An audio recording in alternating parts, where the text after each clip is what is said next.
Shalom. Welcome again to another edition of Seekers of Meaning, the podcast TV arm of Jewish Sacred Aging. I'm your host, Rabbi Richard Address. Thank you very, very much for joining us today. If you'd like to make a comment or suggestion about the shows and the podcast, please feel free to email me at Rabbi Address at jewishsacredaging.com. Visit the website. And also, if you are in the neighborhood, click on the Facebook page, Jewish Sacred Aging on Facebook. As you know, these podcasts and the work of Jewish Sacred Aging is designed to discuss the impact of the revolution and longevity upon ourselves, our families, our communities. That impact involves a tremendous amount of transitions, personal transitions, familial transitions, spiritual transitions, et cetera, et cetera, et cetera. To talk about some of these transitions and the impact of that and some of what these transitions mean, we're very, very delighted and honored to welcome Rabbi Laura Geller and Rabbi Beth Lieberman, the author of this brand new book, CCAR Press book, Moments That Matter, subtitled Making Transitions to Midlife and Beyond. Moments That Matter. So, Laura, Beth, welcome to Secrets of Meaning. I hope you're well. Hello. How's Los Angeles today? It's okay. Thanks for having us on. Well, I appreciate it. I appreciate the shout out at the beginning of the book. We really do. And this is a CCAR Press book available at the usual places, Barnes & Noble, the Great God Amazon, directly to the CCR Press, etc. To my colleagues out there who may be watching or listening, or education people, this is another book that we recommend to you for use in adult education, workshop formats, et cetera, et cetera. So, and that's why we want to make sure you know how to get it. Transitions, moments of making transitions in midlife and beyond. Could you just define for me, in your research and your writing, how do you define this concept of being an elder? Laura, I'll go to you first and then go to Beth. So why don't we start with a classic Jewish text that everybody knows, which comes from Pirkei Avot, the teachings of our ancestors, chapter 5:24. He used to say, at 5 years of age, the study of scripture, at 10, Mishnah, at 13, subject to the commandments, at 15, the study of Talmud, at 18, the bridal canopy, at 20, for pursuit of livelihood, at 30, the peak of strength, at 40, wisdom, at 50, able to give counsel, at 60, old age, zikna, at 70, seva, fullness of years, at 80, the age of strength, at 90, a bent body, at 100, as good as dead and gone completely. Okay, so that was the Mishnah, the 2nd century code that looked at how a life was imagined. It's very interesting to us to look at it now and recognize that although the numbers might be different, in some ways, basically what we're learning is that there are different stages of life. The first stage is about learning. The second stage is about building families and careers. The third stage is about strength, and then we move into a stage that talks about wisdom. At 50, able to give counsel. At 60, zikna. What does zikna mean? There's a midrash that says that it's that it means one who is able, one who has acquired wisdom. So there's something about growing older that has to do with acquiring wisdom. And then 70, seva, the fullness of age. So what does that mean in terms of as we grow older, our ability to take our life experience and to reflect on it and to be models for each other and for those younger about what it means to be an elder. So I think being an elder means looking at your life experience, learning from that, and being able to share that in a way with other people. You know, many traditions value elderhood. It used to be a word that was a positive word. It's only in our youth-oriented culture that being an elder elderly makes you think about frail old age. There's a whole new stage in life, as you well know, between when you raise your families and build your careers to when and if, and that doesn't happen to all of us, we become frail. The social scientists tell us it's 31 years. What do we do during that 31-year period? Well, it's the period where we reflect on our life experience and are able to claim for ourselves a status of being an elder. You know, we find a lot in Jewish sacred aging that those 31 years can become, because we've interviewed a ton of them, the most productive years of one's life. I was always fascinated by that Pirkei Avot passage that when you turn 80, you have gibur, you have might or strength. I turned 80 in last December. I'm not quite sure that that's 100% correct, although things are not too bad. Beth, so how do you define this concept? Because it really is at the heart of the book. Yes. So even though it was written back then, Pirkei Avot is still so closely applicable to us today, because at 50, you're offering counsel. You don't have wisdom yet. However, the early steps of elderhood, as I like to call them, which are kind of like when Carl Jung wrote that midlife is when you figure out that the ladder you've been climbing has been leaning against the wrong wall, starts actually, I think, midlife. And so I call it early elderhood, because launching kids and then relaunching ourselves, and beyond that are important steps in that process. It's much longer than, the 31 years, I have to say, starts earlier than many of us like to think they do. In this new life stage or stages, the heart of the book, I think I'm safe to say the foundation of the book that it's built on is the exploration and the understanding of the power of ritual. To me, this is extremely fascinating. It's one of the reasons why I suggest that many of our colleagues take a look at this.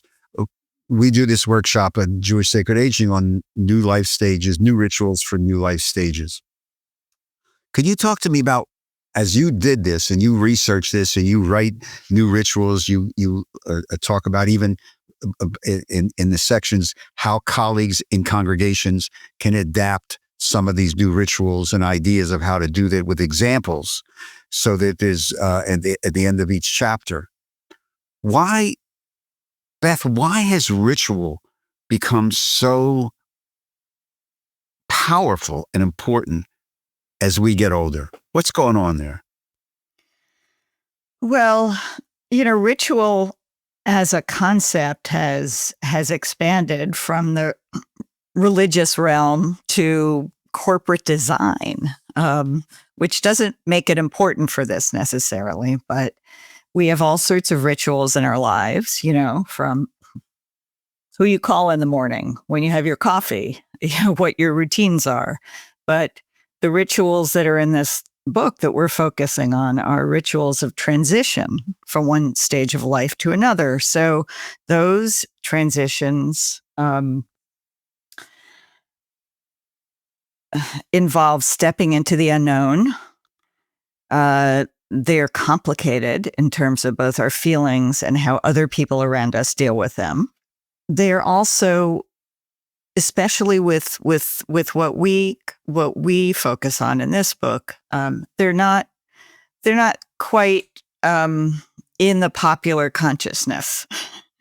They're getting there, but the situations of from one transition to the other, whether it's retirement, whether it's becoming a grandparent. I mentioned even committing to a new focus for yourself. Then, we know about the body changes, the relationship changes. There's so much going on. You write. You guys write about this idea of renewment, not necessarily retirement, but renewment. It's a great term. So, Laura, walk me through this. Because so many people talk about retirement, which is a word I despise. I'll try not to use it again. No. It's just like, so what do you mean by renewment, Laura? First of all, the term was coined by Helen Dennis, who is, an expert in retirement. And she, over the years, have counseled many, many people in many, many different fields about retirement. It's a huge transition. In some ways, until now, more for men than for women, because men very often, at least men of a certain background and class and whatever, identified themselves with their work.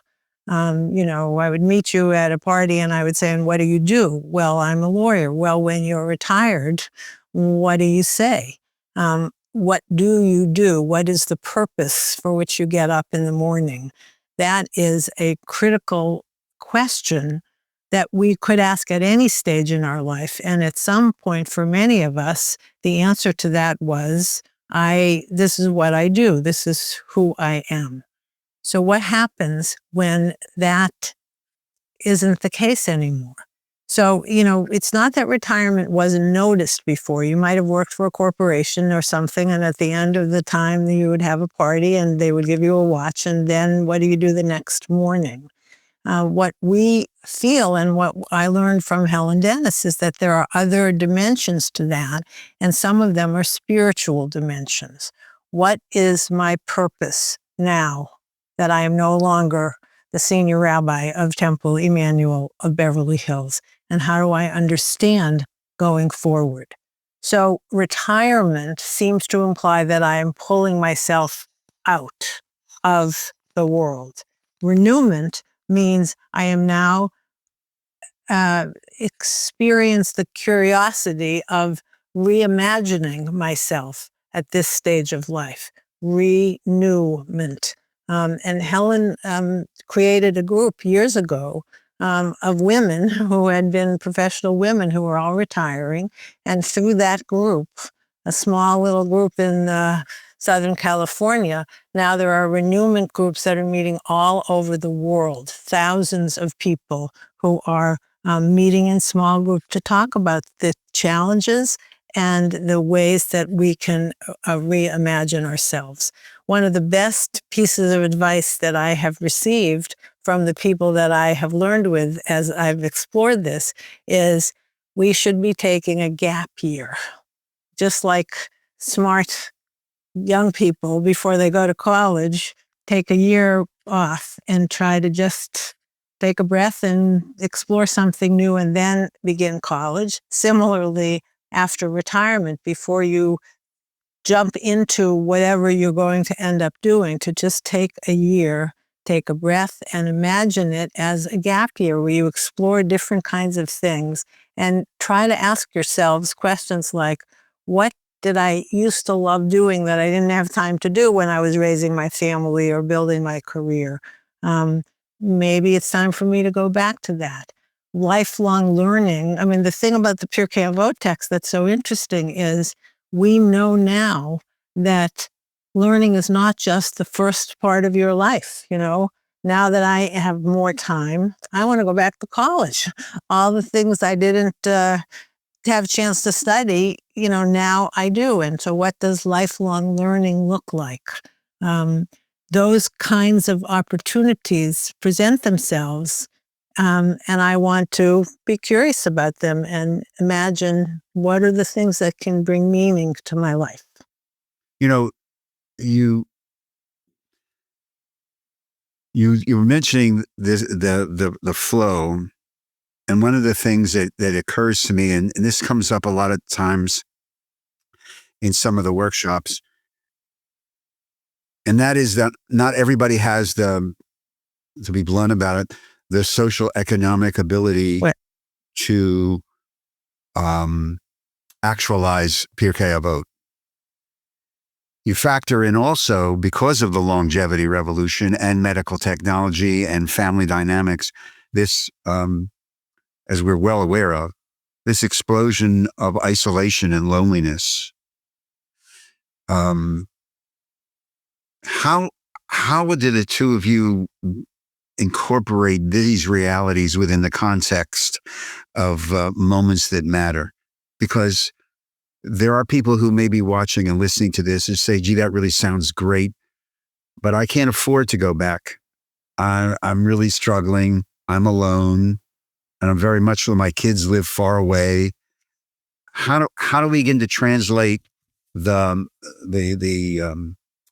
values of this into those realities, because those realities do exist? Beth, you want to?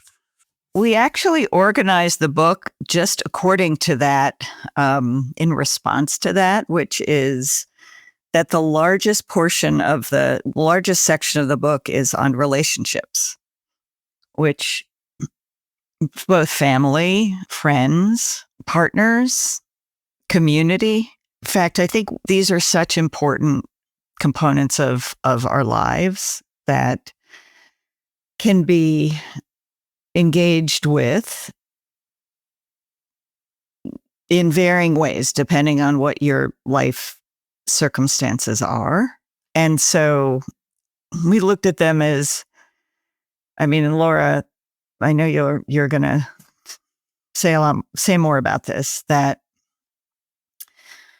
even friendship in particular, which many people take for granted, well, maybe especially women, and men, it's harder and a different story. In the end, we do it differently often. That paying attention, being grateful, and celebrating what we do have with other people. We spend a lot of time on that. We think it's really important.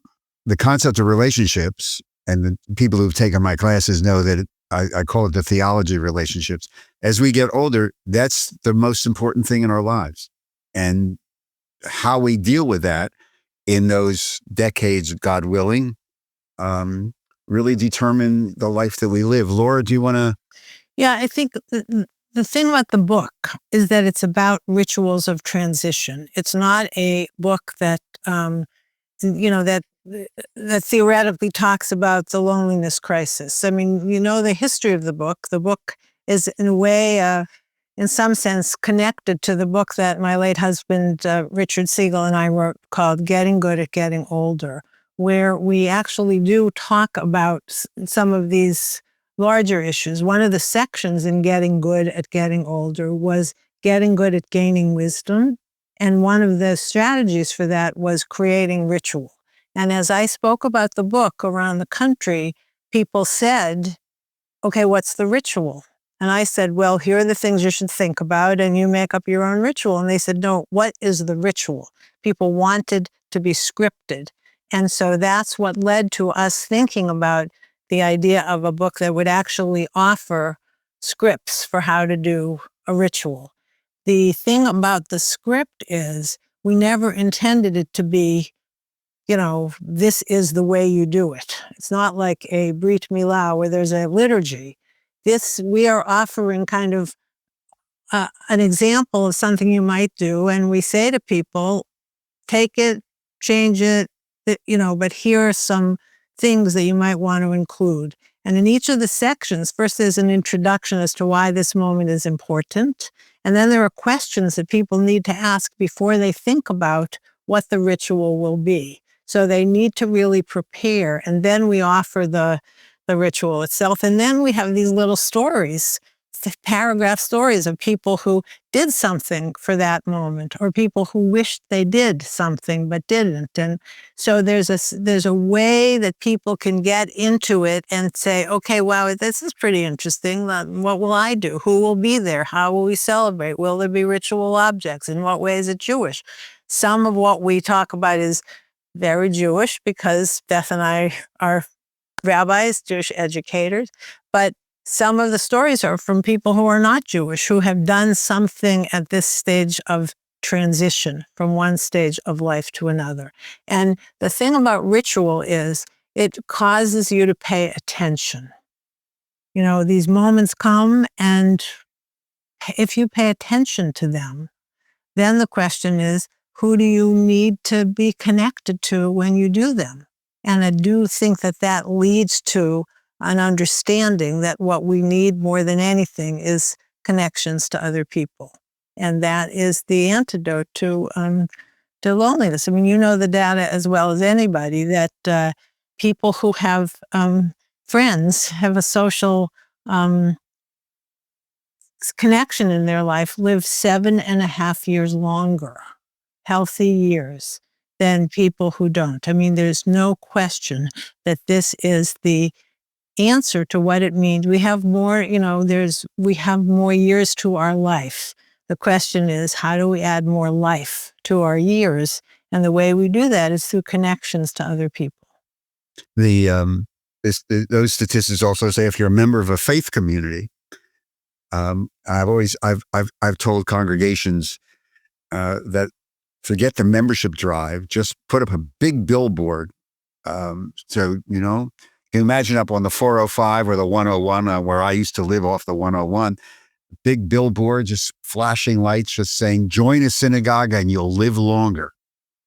Better than any membership drive, because people will respond. Speaking of living longer, chapter 4, you have this, I got to ask you about this. It's a great title for a chapter, Embracing the Joy of Facing Finitude. Embracing the joy. Some people may say, wait a minute, where's the joy in facing finitude? Walk me through that chapter, Lou, because it's fascinating. Beth, you want to start that off? Sure. This chapter opens with a quote by Rabbi Rachel Cowan, of blessed memory, who was also one of the inspirations for our work in this book, because Wise Aging as a program, both Laura was very involved with in terms of piloting a Temple Emmanuel and teaching it and shaping it. I was as well in terms of getting the curriculum out as a national book. So the quote is, I've come to understand that through the impermanence of life, though the impermanence of life can be scary and sad, it also gives value to each moment. The present is what matters. I can't bring back the past, and the future is basically out of my control. And the present is full of so much that is good. I am really happy. It's countercultural. And true. But it's very Jewish. It's very Jewish. It's very Jewish. There's a series of midrash on, I think it's Parasha Nitzavim, that has a repetition of the word Hayom. And, so you can't, like the Cowan quote, you can't go back, you can't replay the tape. You have no idea what's going to happen tomorrow, but you have today. And so in finding that joy, because you're both colleagues, you've both sat with families, you've both sat with individuals whose time was running out. And yet they found some sense of meaning in the last of the great transitions. So that's why I wanted to talk to you about this concept of joy. Laura, could you just unpack that a little bit more about that, the use of that phrase?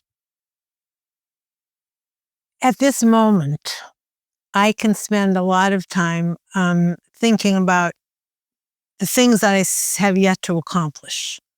A kind of bucket list, whether it's a bucket list of experiences or a bucket list of accomplishments, or I could focus on that.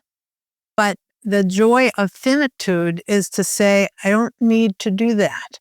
What I actually would like to do instead is to reflect back on all that I've accomplished in my life.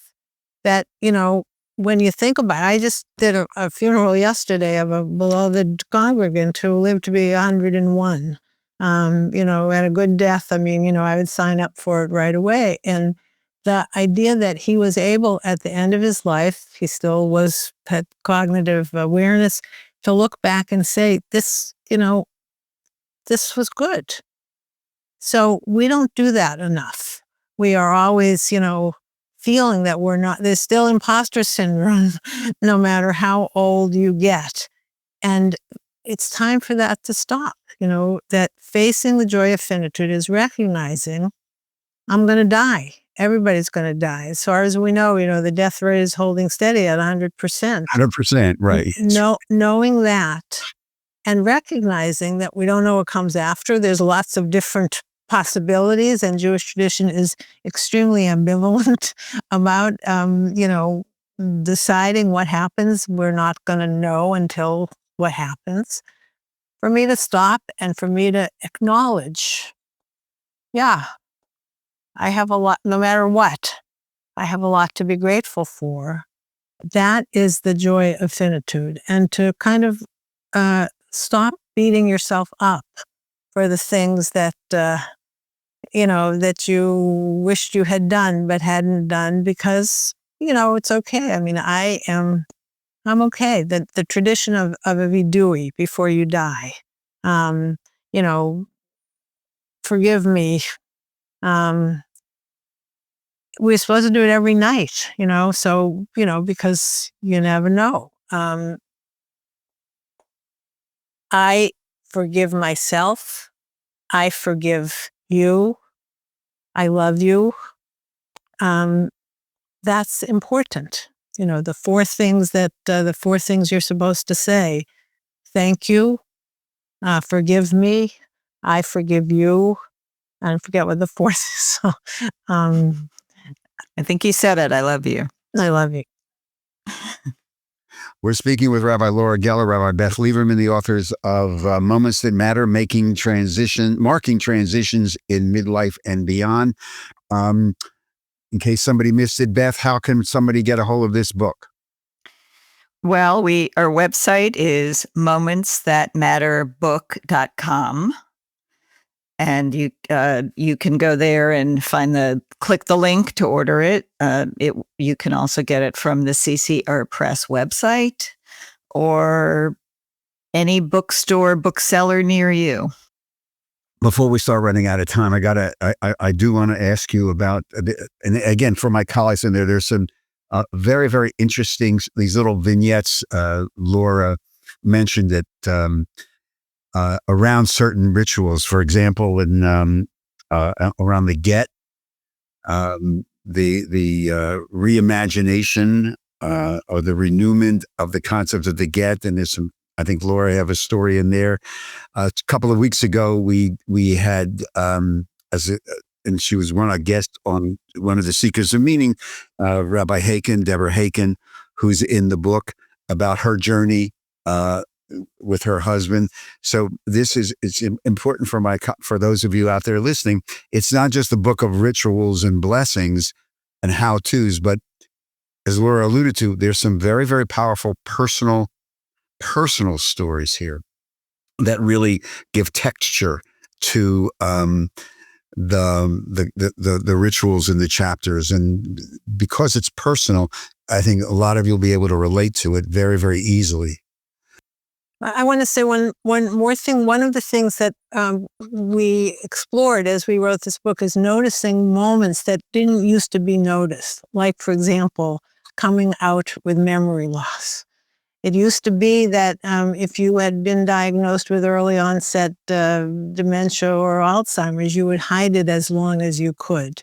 And now what's happening very recently is people are beginning to say, I need to let people know about this. And so that's something that would not have been thinkable.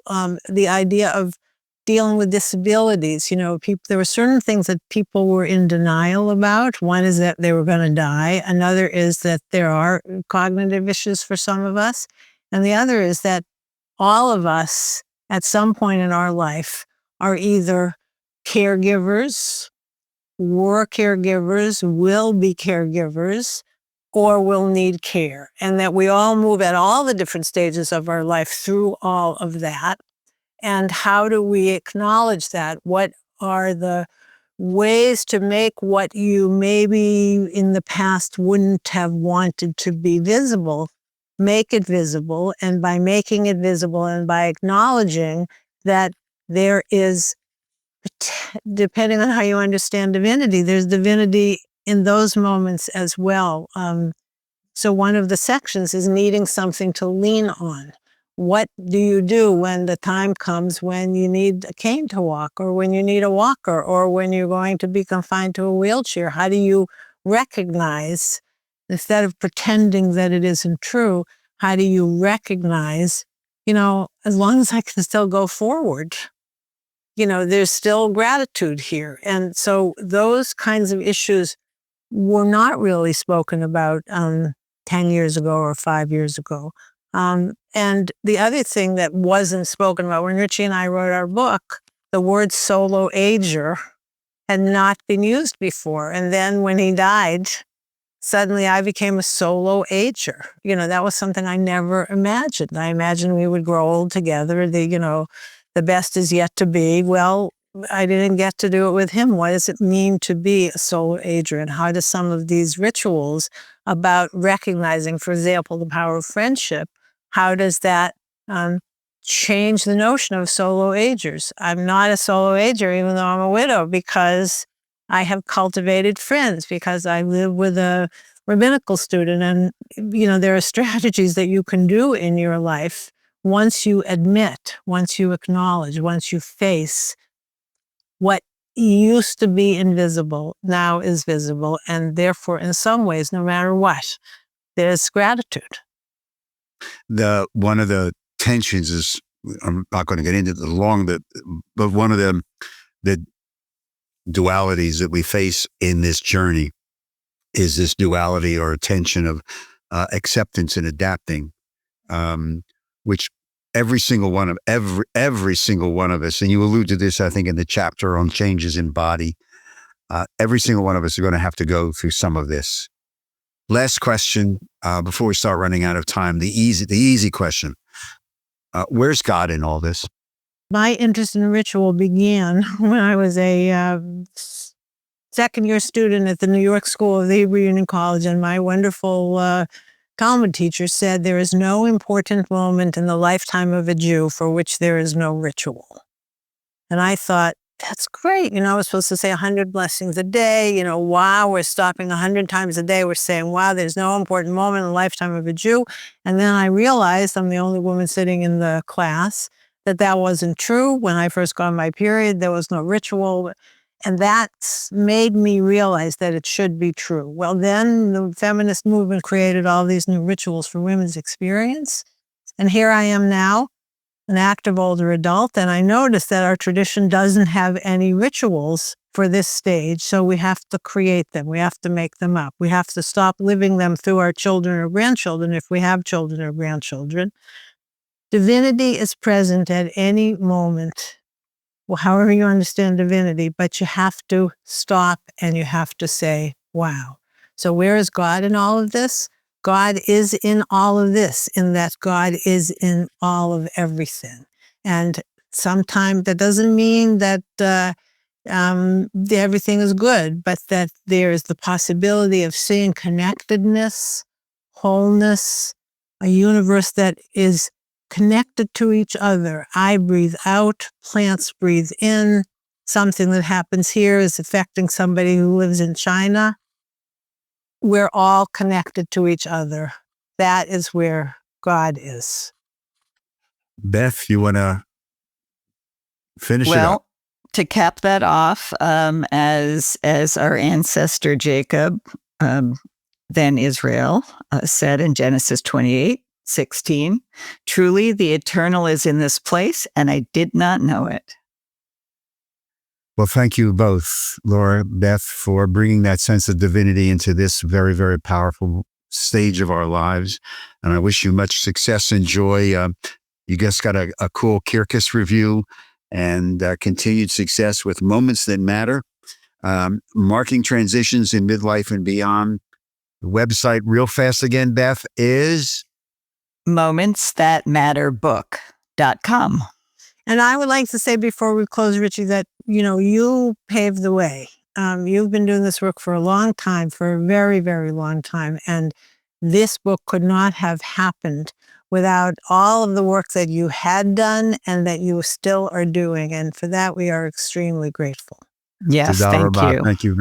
Thank you very much. This is a lot of fun. It's a lot of fun because things are dynamic and wonderful. And the stories themselves are energizing and very powerful. So thank you for what you're doing.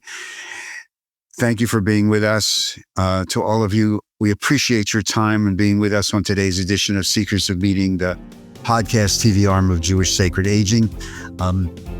If you'd like to make a comment or suggestion about the shows, again, email me at Rabbi Address at jewishsacredaging.com.